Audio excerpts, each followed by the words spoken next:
All right. So I didn't do hardly any pictures yesterday or any videos. I got going at some point and was spending a bunch of time underneath the truck working on it. And as I think I've stated before, if not, I don't like taking the phone under the vehicle. It's not really my thing. I know some YouTubers take their phone underneath their vehicle and record and take pictures and things like that. I don't have that kind of patience. I cannot stand working underneath the truck. Any vehicle. I'm out here on the ground in the dirt and the leaves and the grass and stickers and stuff like that. So it's a very, very uncomfortable, and I don't want to add to that. So, kind of give you an update of what happened yesterday. I finished cleaning up the engine. Finished getting a couple of things put on the front main seal or crankshaft seal, or what it's the seal that's behind the harmonic balancer on the front of your engine. It's the reason that the other seal is called the rear main seal is because that's the rear main seal to the crankshaft. So the front one is the front main seal, but you look that up anywhere and it's probably going to give you something different. Any part store that I've gone to, I haven't seen it called that. Some people will know what you're talking about, but that's not what it's listed as. Anyway, I'm rambling. I got that on there. I got the harmonic balancer back on. I got the flex plate back on and got everything torqued down. Went to connect first of all, putting the motor back in the truck. And don't let me get ahead of myself. Because of my working situation where I don't have a concrete floor, don't have a shop, don't have a driveway, don't have a garage or carport or any of that. I'm out here, like I said, in the dirt and grass and whatever. It makes taking engines out and putting them back in rather interesting. I literally have to take the engine out, disconnect it, get it lifted as high as it will go in the engine bay. Alright, I have to get it lifted up as high as it'll go. And then I have to hook chains up to the back of the vehicle and to the front of one of my other vehicles and pull it backwards very slowly, so that way I can adjust the hoist accordingly, up and down, engine up and down, side to side, whatever the case may be, while it's getting dragged back. So yes, the opposite is true for putting it back in. I had to put, I didn't have to, but I put tires, old used tires that I have here. It's the ones that I had the engine sitting on. Put them on the back bumper with some ratchet straps, so there would be no damage to my bumper or their bumper. And then I had to push the truck forward in neutral while I'm trying to adjust the engine hoist while the vehicle's being pushed forward. And I don't know how many people have ever pushed a big vehicle with another vehicle. It doesn't really like to go slowly, especially when you're in a slight incline in the dirt. It'll lurch forward. And you don't want to lurch forward whenever you're trying to put an engine back into an engine bay.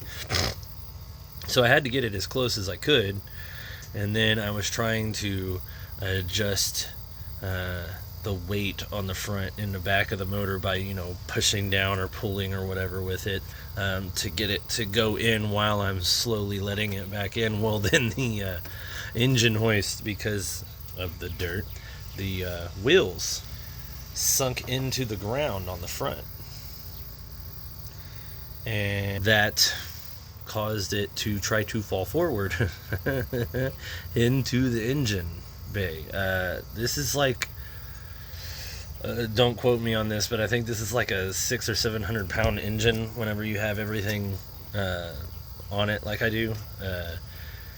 So I had to stand on the back of the hoist while I was trying to adjust it to get it in, and all of the other things. It was a task, a very, very nerve-wracking task. Got it in to the engine bay, as you can see, and then started the task of trying to get it to connect to the motor mount brackets. I left both motor mounts were left on. You can't even see this one really. There you go. This one here has a bolt that goes from the, see there, you can kind of see the end of it right there, and it stayed in the bracket, so I used that as kind of like a guiding bolt to make sure that it was going in where it was supposed to. But this side right here, there is you see that little nub right there, right above that bolt? That actually has a little hook underneath it that needs to slide in. Yes, I said slide in, and yes, sideways. Needs to, basically makes it to where you have to put the engine in, and then it's supposed to be slightly off center and slides in, which basically locks that motor mount in. That did not work at all for me. I don't know, maybe it's because that bolt over there should have been taken out or what, but that did not work for me. I probably lifted this engine up and down 30-40 times, and I'm not exaggerating. I about lost my mind because I could not get that stupid little thing to hook into the motor mount. I finally had to adjust it in just the right way, crawl underneath the engine while it is still supported by the hoist. That could at any moment sink into the dirt and fall, crushing my fingers, and push or pull, I guess because I'm underneath the truck, the bolt into the motor mount. I'm moving because apparently this truck has been here long enough that all of the bugs think that it's their home, including wasps and things, and I don't want to be their friends. Anyway, finally got that thing to connect, and I threw a small party for myself whenever that happened. Anybody that's done any kind of work on motors or anything on a vehicle knows that 70% of the time you're cussing it and angry as hell, and then when something finally works out, you throw yourself a little party.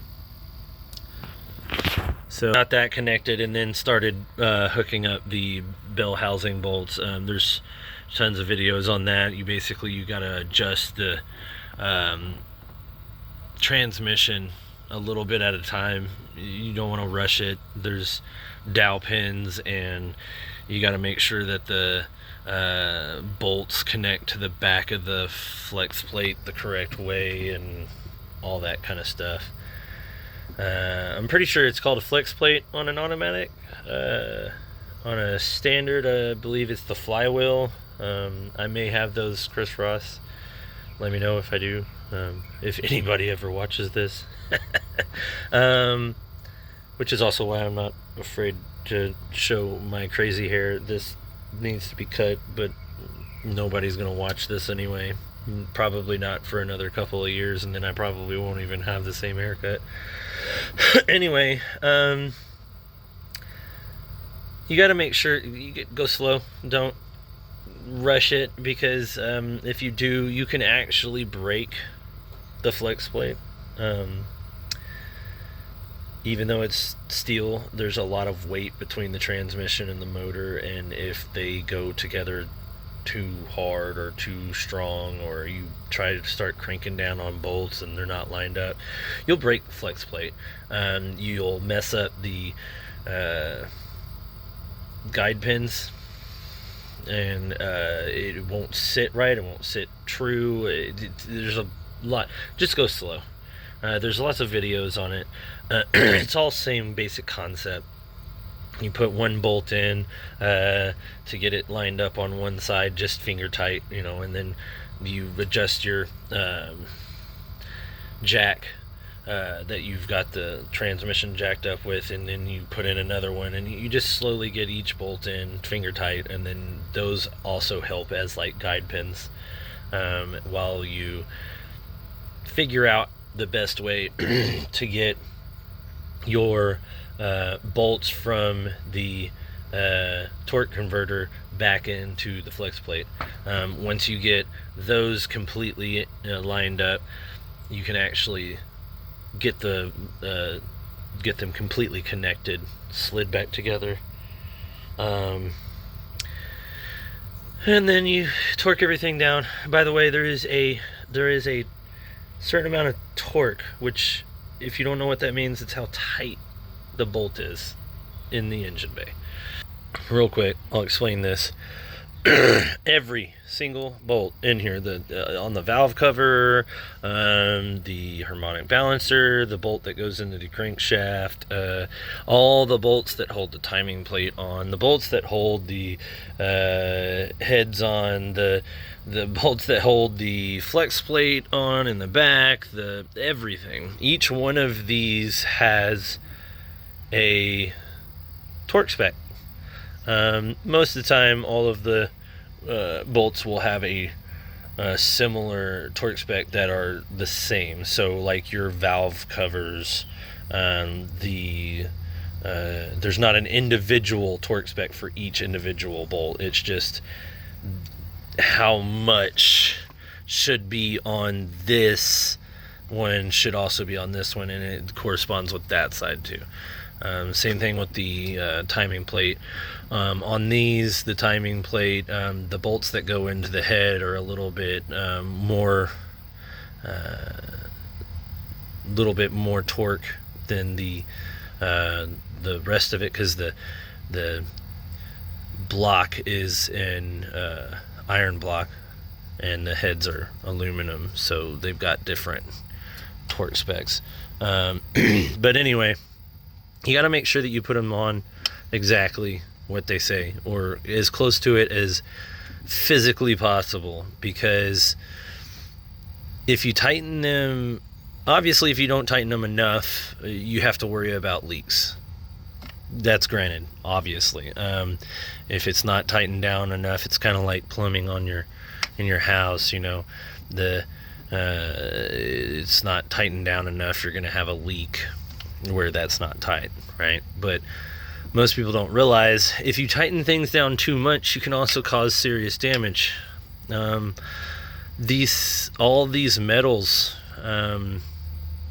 expand and contract from temperature, and the temperature that this expands and contracts is going to be different from the temperature that the block expands and contracts, and different from the flex plate, and different from the bolts going into each of them. They all have different temperatures that they will expand and contract, and they also have different amounts that they'll expand and contract. So if you tighten said bolt too much, and it's needing to expand, and it can't because you tightened it too much, it will break the bolt or it will break the housing, and then you'll still end up with a leak anyway. And this is a much more catastrophic leak because, one, things are now broken and it has more of an opportunity to leak because of it being broken, and it's much harder to fix. Machine shops will charge a pretty penny to get the bolts out for you, depending on how bad they're in there. If they've seized up and they can't just use a tap and die to, pull that bolt out. If it's inside of, say, aluminum, and it got hot enough and enough torque was put on it that now it's basically friction welded inside of the bolt housing because the softer metal, it's bad. They're gonna have to completely drill it out and rethread everything. So don't tighten your bolts down too much, I guess, is where that I got off on a tangent again. Don't over tighten your bolts. Look it up, Google it, ask a friend, figure out what the torque settings are on all of these bolts. If you cannot find it and you don't feel like finding it, or you don't know what that is, maybe you shouldn't be doing this. That is a very important step to all of these things. But anyway, I think that's pretty much it. I'm going to finish up connecting the transmission to the engine, get all the bell housing bolts in, get all the flex plate bolts in, and then once that's done, all I've really got to do is put everything back in here. And I know that looks like a lot, but it's really not. That's like the basic stuff, putting the air intake back in, and the fuel injectors, and the spark plug boots, and just all the regular. A lot of this stuff is all regular maintenance stuff. I've just taken all of it out at the same time, but it's stuff that you would normally take off to replace a sensor, or spark plugs, or fuel injectors, or your fan clutch, or all the different things that break down over time anyway. But normally you only do one at a time. I've taken them all off to get the engine out, so it's actually not that difficult, and it doesn't actually take that long, to be completely honest. I think through my own experience, everything tends to go back in much faster than it did coming out. Unless you've done it over and over and over and over and over on the same engine, it just seems like because you already have the knowledge of how it came out, it's much easier to figure out how to put it back in so it goes faster and smoother. But that's where I'm at with that. I'm trying to finish this today. I called for this to be a 4-day event. Thought at the very worst it would be 5 days. I don't know. I'm on like day 7 or something like that right now. But honestly, there was a few things that gave me a little bit of trouble. And my OCD messes with me. I always got to try and clean everything before I put it back together, so that way I can actually see if there's any problems after I get it running again, if there's any leaks and stuff. I can see if there's a leak because there's not old oil or whatever on everything. And that takes time. I feel like I spent at least an entire day, if not a day and a half, just cleaning the heads and cleaning the block and everything else to where it looks better when it gets put back together, and it's easier for me to do visual inspections and stuff whenever I do that.